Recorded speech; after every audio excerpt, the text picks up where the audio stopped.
Welcome back to YouTube channel. നമ്മൾ Free Fire real life ആണ് കളിക്കാൻ പോണേ. ഇന്ന് നമ്മുടെ കൂടെ നമ്മുടെ ഫ്രണ്ട്സും ഉണ്ട്, അതുകൊണ്ട് നമുക്ക് നേരെ പോവാം. അപ്പൊ ഞങ്ങളുടെ ഫ്രണ്ട്സ് വെച്ചാൽ ഇവരാണ്. ഇത് അലക്സ്, ഇത് എഡ്വിൻ. ഇന്ന് ഞങ്ങളുടെ ഫ്രീ ഫയർ ആണ് കളിക്കുന്നത്. പറഞ്ഞാലോ ഞങ്ങളുടെ കൺസെപ്റ്റ് ഇതാണ്. പിന്നെ അത് ഒളിപ്പിച്ചിട്ട് വരാം. Okay, bye. അപ്പൊ ഈ ഞങ്ങളുടെ കൺസെപ്റ്റ് എന്റെ ചേച്ചി ഒളിപ്പിച്ച് വെച്ചിട്ടുണ്ട്. അപ്പൊ നമുക്ക് നേരെ ഗെയിമിലോട്ട് എടുക്കാം.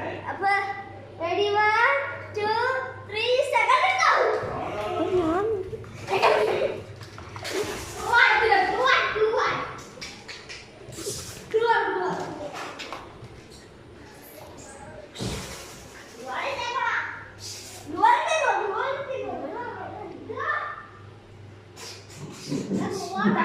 What?